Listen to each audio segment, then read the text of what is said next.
welcome to Live United. My name is Karen Knapp, President, CEO, United Way of St. Lucie County. Today we have with us a very special lady from Safe Space. Welcome, Jill. Thank you, Karen. Jill, we've heard a lot about Safe Space in the news lately. I mean, your agency works in prevention, in the area of prevention, and then it also helps victims of abuse. Let's talk a little bit about your mission. The mission of Safe Space is primarily safety, first and foremost, for victims and their children. We work in all 3 counties of the Treasure Coast to provide that safety, and that starts with a phone call to one of our 3 hotlines. We have hotlines in all 3 counties we serve, St. Lucie, Indian River, and Martin counties. And those hotline calls can lead to either coming into our emergency shelter or working with an outreach advocate on things like a safety plan, first and foremost, again, a plan of action on how to keep yourself and your children safe. Or it could also be assisting someone with the legal system, which is very difficult at times for people to navigate.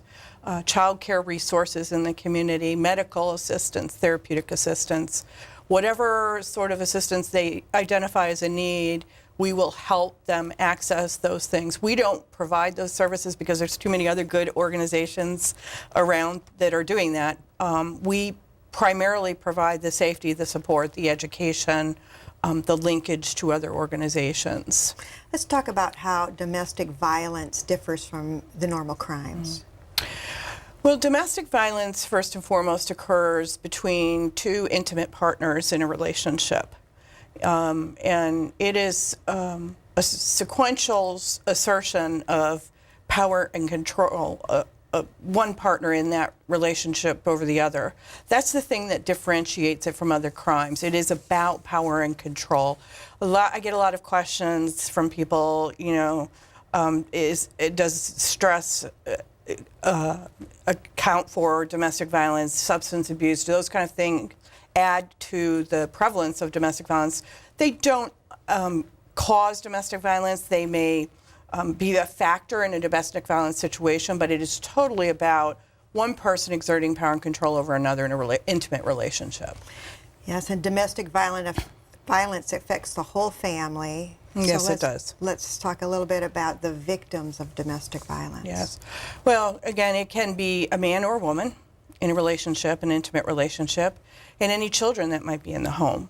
Very often we see co-occurring child abuse in homes where there is domestic violence between intimate partners. And from there it just spreads out because children who witness domestic violence will go to school and many times act out that violence in the school environment. Boys who witness domestic violence in their homes during their childhood are 50% more likely to become batters in adulthood.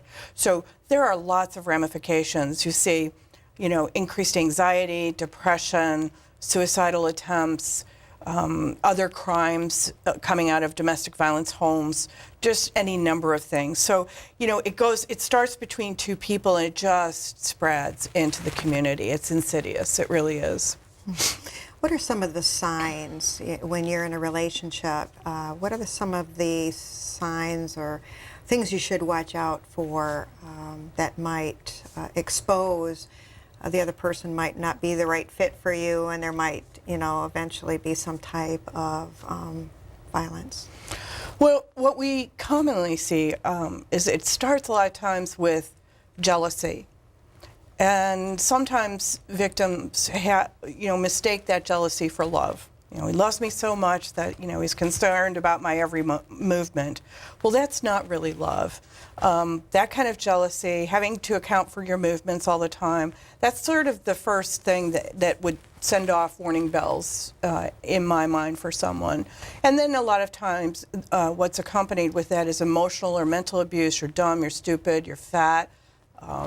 You couldn't get a job if you want, just all of those kind of things that destroy a person's esteem and confidence. The beginnings of social isolation or extreme social isolation, taking away everything, cell phones, financial assistance. They will remove someone from their family. We have seen women who are victims of domestic violence moved from Washington State all the way here to Florida to our community because the batterer is trying to get them away from their friends and family. And then, of course, you know, there is always sexual abuse and physical abuse. We don't, you know, in order for it to be considered or classified domestic violence, it doesn't always have to be physical abuse, and many times it isn't. And I've had some women say, you know, that emotional abuse is even worse sometimes than physical abuse. So it can be any kind of abusive, violent sort of behavior that exerts power and control over another person. Mm-hmm. Let's talk about the most recent stories in the news and how it's affected people in our community, and how are they reacting to the news that they're hearing? Well, it's a very interesting time for our cause, I have to say. It's kind of what I would consider a watershed moment, and a good and bad scenario. Unfortunately, a woman had to be knocked unconscious for the world to be upset about this. But I have to tell you, this is something that goes on every single day, Karen, in our country. Here locally, we have seen an outpouring of support, an outpouring of people who are seeking assistance and help. So that's a good thing. You know, the more awareness there is in the media, the more people seek us out. And our greatest concern as an organization is really keeping women or victims and their children safe and free from this violence. Because the bottom line is, it often results in death if it's not addressed. And we had started our summer in June with 4 domestic violence murders right here in our local community. And I think that really sort of set up the tone for what's now happening. And every single day in the newspaper, there's 3 to 4 articles about domestic violence and what's going on with domestic violence in our local community and in the nation at large. So I think, you know, we have a great opportunity to really get out there and help a significant number of women and make a difference, and hopefully decrease violence in homes and families. And what type of services does Safe Space offer? Safe Space has, again, the 3 24-hour-a-day, 7-day-a-week manned hotlines, 1 in each county. Pardon me. We also have an emergency shelter. It's 50 beds. We have a supportive living program, which is a transitional living program for women without children. You may know we have several programs in our 3 communities where women with children can go for long periods of time, but nowhere for women without children to go. So we're trying to fill that gap now. We also provide outreach services, which are all the same services that we would provide in our shelter, but the victim chooses not to come into shelter. She may have a place to go, a friend or family member that she's staying with, but we would still do the same thing, a safety plan, a service plan, linkage and referral, any kind of supportive groups or educational programs are open to her through our organization. We do have a primary prevention program for youth 11 to 17. This program is being provided in some schools, but mainly in programs where at-risk youth are being served, such as the Boys and Girls Clubs, Pace Center for Girls, Children's Home Society. We're going in, we have a teen dating violence prevention curriculum that we're using, and we're actually going through the curriculum. It's an 8-week program. So just a number of different things. Anything a victim or children of a victim might need, we find, we access.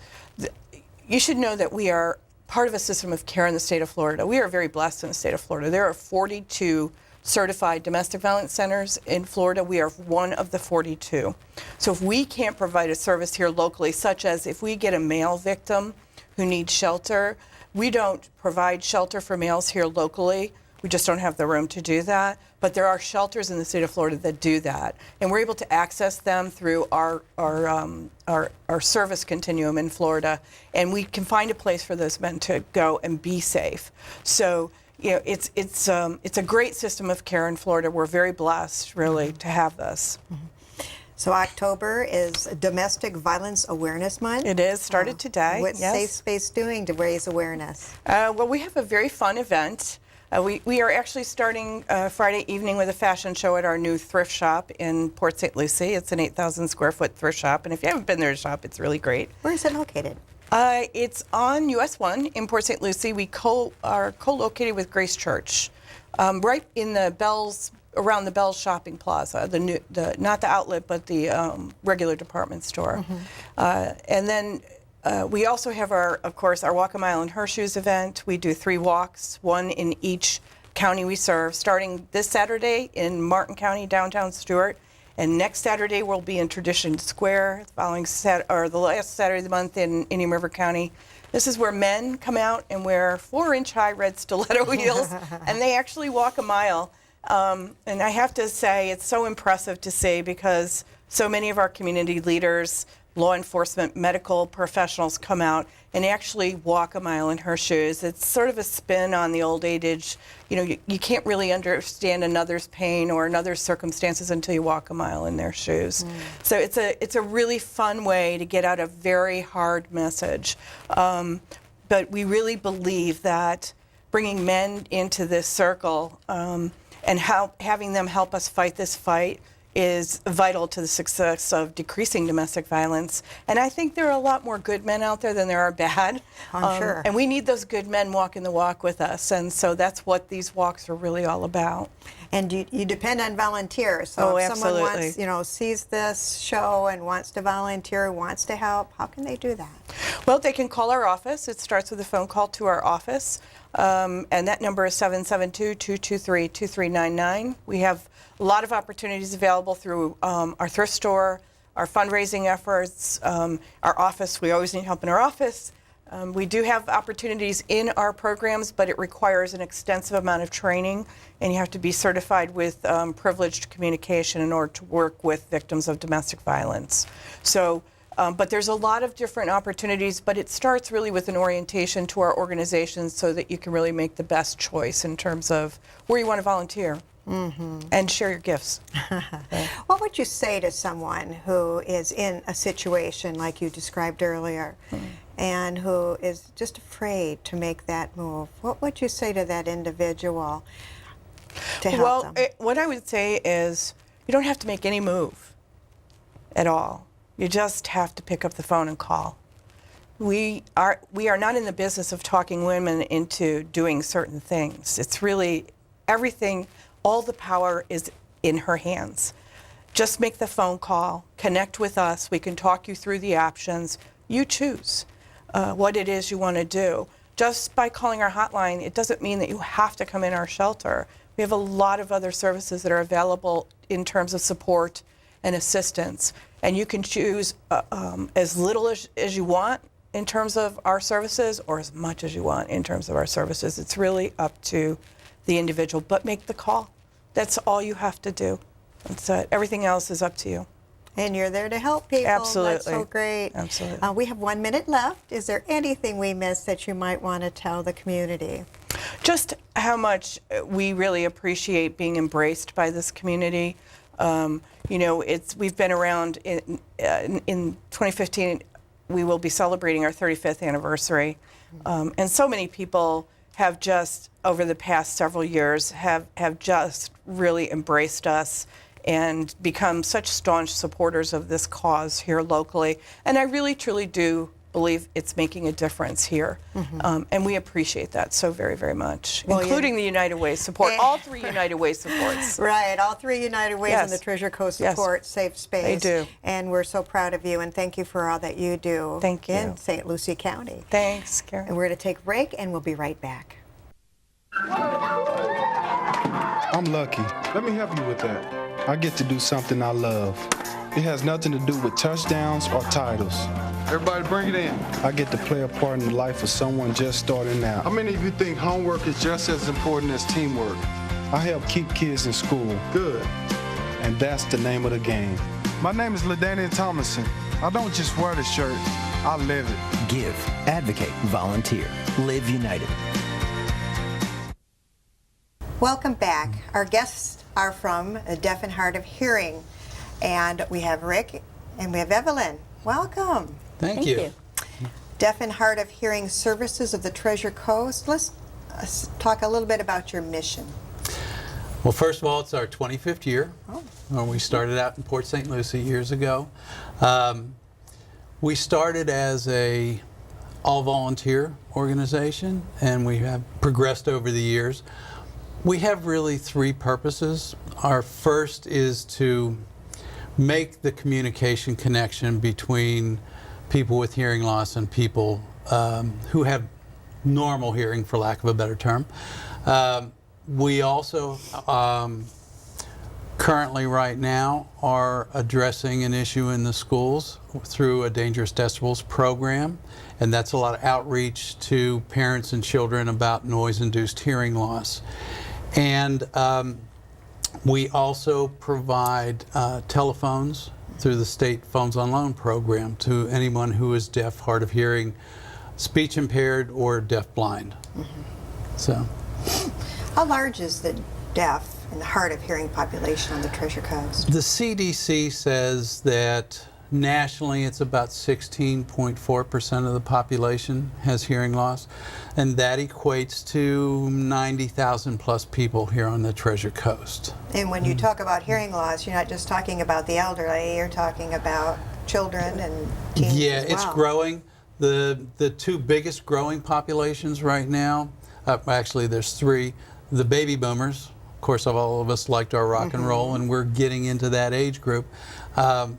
There's children over the age of 12. 1 out of 5 are losing their hearing right now, thanks to MP3 players.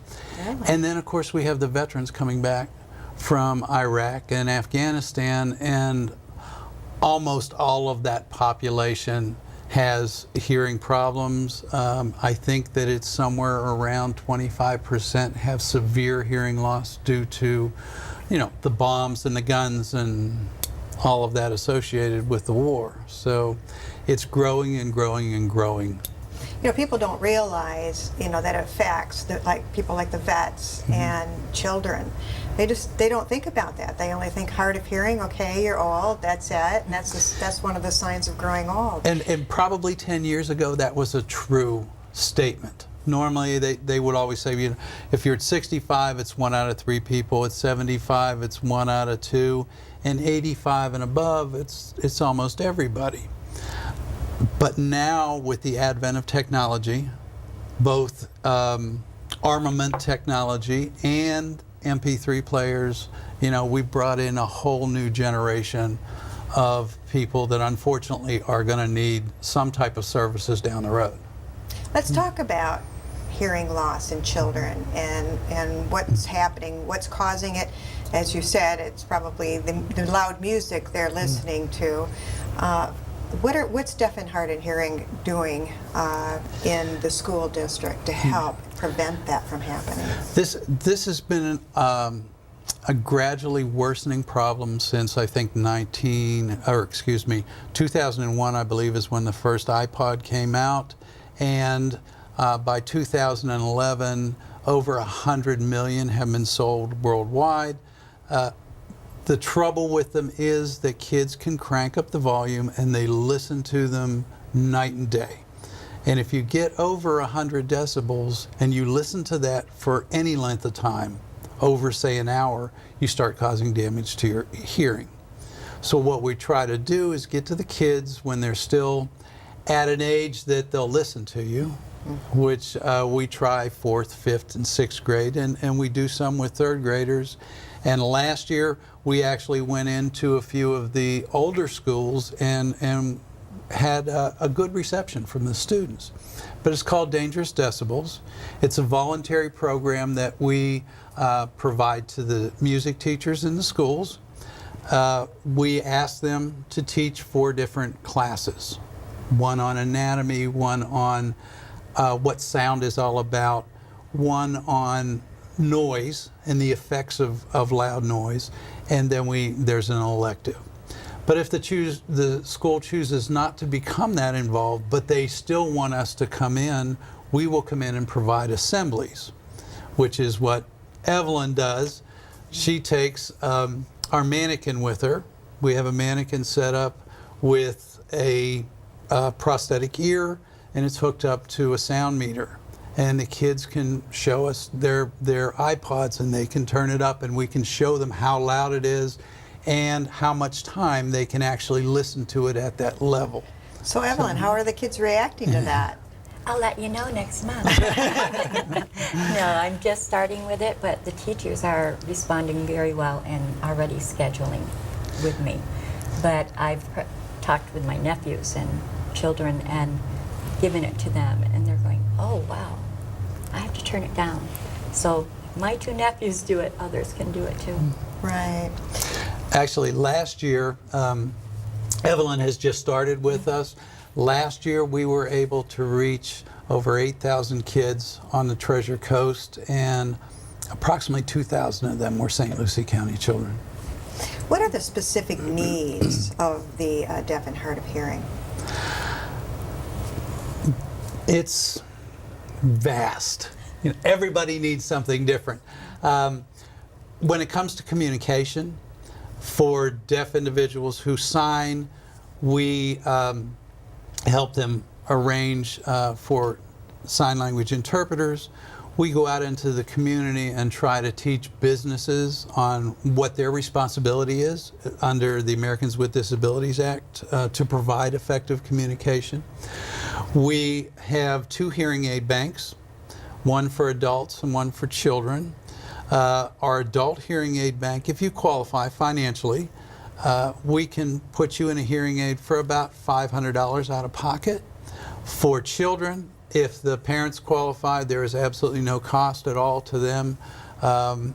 We deal with an audiologist in town by the name of Beth Royer, and Beth donates all her time, and we're able to get hearing aids at basically at cost to put on the children. So it's very affordable for us, and we, are set on not any children in this county going without hearing aids if they need them. Why is hearing such an important sense? And why, people should value it more than they do. Let's talk about And they don't. Every time I go and do a stand-up somewhere, I always hear, somebody in the background going, huh, what, and they think it's a big joke. But the reality is it's your only sense that never shuts off 24 hours a day, 7 days a week. If you think about a situation where a house is on fire, and how many times have you read that the person died in the house fire because they were asleep? Their eyes were closed, they didn't see it, they didn't smell it, and there was no sound. But you also hear on the other side of that coin how somebody was saved from the fire because they heard the fire alarm. So it's very important to you as far as an alert system goes. Try dealing without that. And I hear it all the time from our clients going, people just don't understand. And some of the older clients, they say, well, I didn't understand, but I do now. And a lot of it is being able to react to things and knowing what's around you, sensing what's around you. There's safety issues involved. And a lot of it is just basic communication. I can't talk to my grandkids anymore. I can't talk to the people across the street anymore. We hear a lot of, I don't go out anymore because I can't converse, or I get left out of the conversation. So it's that important just for personal interaction. If you're blind, you can still interact with people around you. If you're in a wheelchair, you still can interact. But when you're deaf, you're pretty much left out on your own. One of the things you offer are the phones on loan to those with I would imagine you'd have to have some severe hearing problems to need that. Actually, no. No? The phones, if you look on your phone bill, there's a little 11 cent a month surcharge, and it's called the Telecommunications Access Systems Act surcharge. And it's been on your phone bill since 1996. Everybody in the state pays it. Half that money goes to pay for this program. So anybody over the age of 3 who is deaf, hard of hearing, deafblind, or speech impaired can get a specialized telephone. A lot of our clients are hard of hearing. The phones themselves, you can adjust volume, you can adjust tone. We have text telephones. You'll see on the television the advertisements for the CapTel phones. They're primarily for somebody who has totally lost their hearing but is very English oriented, can read the captionings. So all of those are provided free by the state to anybody who needs them. You also have a hearing aid bank for those in need. Yeah, the hearing aid banks, again, the adult, it does cost them about $500 out of pocket, and these are reconditioned hearing aids. And what we do is we go out into the community and ask for donations, donated hearing aids. We contact, fortunately or unfortunately, a lot of the funeral homes know about us when somebody passes. A lot of times the people don't know what to do with the hearing aids, and they donate them to us. We can either recondition them, or the ones that can't be reconditioned, we send to a manufacturer up north, and they give us salvage, and we use that money to buy new hearing aids for the kids. So it all works together. Do you have a waiting list, or do you have many hearing aids? People aren't taking advantage of it? We have a lot. We get a lot of hearing aids. We've probably gotten 100 in this year so far. We have a waiting list simply because the doctors and audiologists can only take so many at a time. So we probably have 4 or 5 people on the list, and gradually we get them in once a month or so to get taken care of. The kids, there is no waiting for the children. If we identify a child that needs them, they're sent right in. And you also offer sign language services? We refer to a sign language interpreter company in town, and we also refer to a lady in Port St. Lucie, excuse me, who teaches sign language classes for individuals that are interested in doing that. Do they ever need sign language, an interpreter in the school? Oh yes, the schools. Well, St. Lucie County is the focal point for the hearing impaired program on the Treasure Coast, and they hire interpreters for most of the deaf children, are either at Oak Hammock or they're at Centennial High School, and they employ interpreters for those children. But also there are children who are mainstreamed in Martin and Indian River County that the school system will provide interpreters for them also. Oh, that's wonderful. And do you need volunteers? We always need volunteers. Who doesn't need volunteers? Basically, this is the center, the two of us. But no, we do like to have volunteers that come in and help us set appointments. We have a lady who works a couple days a week for us that volunteers, and she sets appointments for all the Phones on Loan program. And Evelyn does most of the one-on-one with our deaf clients, so she'll set appointments for them too. And she basically helps them with anything that they need. So. Well, I want to thank you both for joining us. Our time's up, and it's been so short, but I think you've given the community a lot of information. And thank you for what you do in our community. United Way is proud to have you as a community partner. And I want to thank you all for joining us. We're in the middle of our United Way campaign. Please help.